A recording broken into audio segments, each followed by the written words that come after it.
that feeling where I want to conquer, where I want to not conquer, that's the wrong word, where I want to win, where I want to make sure that I can win. That's what I feel with anything, and definitely in the AI prompting world.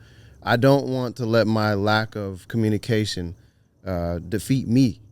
It can understand me, but maybe I need to use a different word.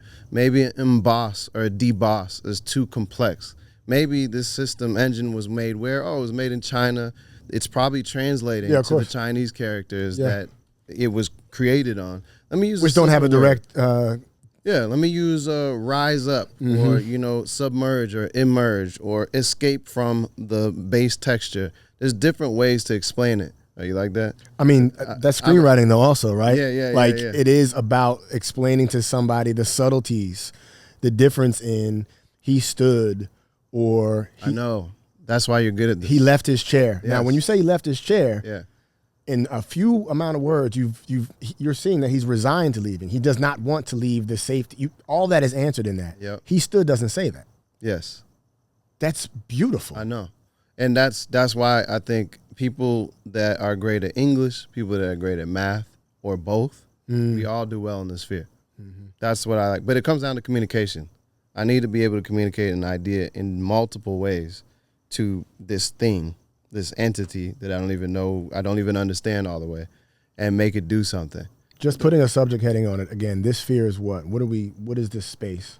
I think that for me, this fear for me is being behind, left behind, and then that's like my micro fear that I'm a little bit behind. I'm a little bit of a late bloomer. It's all these terrible thoughts that I've told myself over the years. But on a macro scale, being of African descent, being black, worried even in this space that we're so afraid of the folklore of AI that we will be left behind on a macro scale.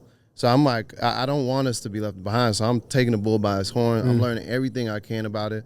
I'm a thought leader in the space. I want us to grab it. I love hearing you say that, bro. I want us to win, man. We can't be out here losing in the Stone Age. Why are we acting like that? Yeah. It's not the devil, bro. It'll be the devil if they control it. Yeah. I don't trust these people that make these things. Trust me, I'm not a fool. I'm not naive like AI will save the world. Yeah. All right, it'll do exactly what they said it'll do in the movies. They told you what's going to happen.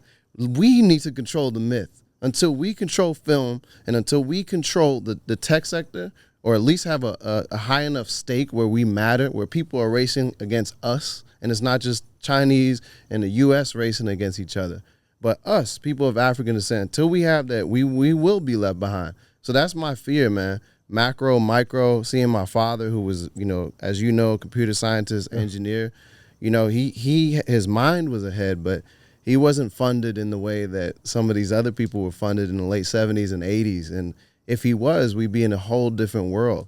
We'd be in a world where a black computer was commercially produced around the world.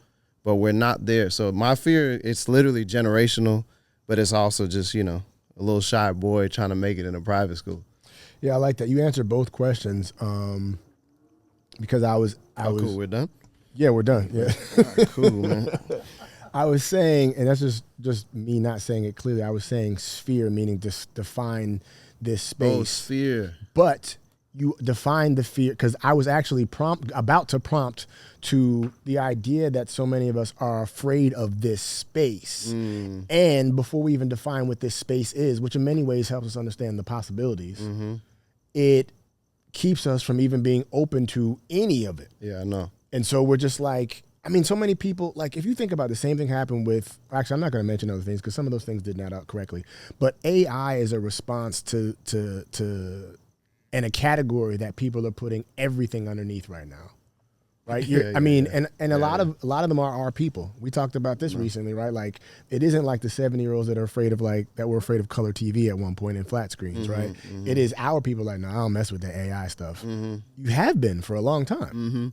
Like, did you see Avatar? Like, because what you're calling AI was called CGI at the time, and you don't understand the difference and the, I said at some point we just was calling it computers. At some point it was just whatever the technology at the time was. Remember, World Wide Web. Bruh, chat rooms, Cyber. away messages. You know what I'm saying? Like, you know, voicemails, answering machines, like, you know, and I wonder if a part of, to your point, the people that are creating this, which a lot of this stuff is just denied access because of resources, et cetera, right? But I wonder if a part of the tool that keeps us, people of African descent, from accessing, learning, sharing, believing in it, is to consistently keep us fearful of it. Absolutely. And to think that there is some level of it that's going to keep us from what we want, when really this can help us get to what we want more efficiently, more clearly. Yeah, I mean, I think it's a concerted effort to keep us that way, but not just like from the powers that be, yes, but also from ourselves. You know what I mean? I think we do that all the time with tech. We always do that. But then when we get our hands on tech, even old tech, we be flipping it so tight. Hip-hop is old tech.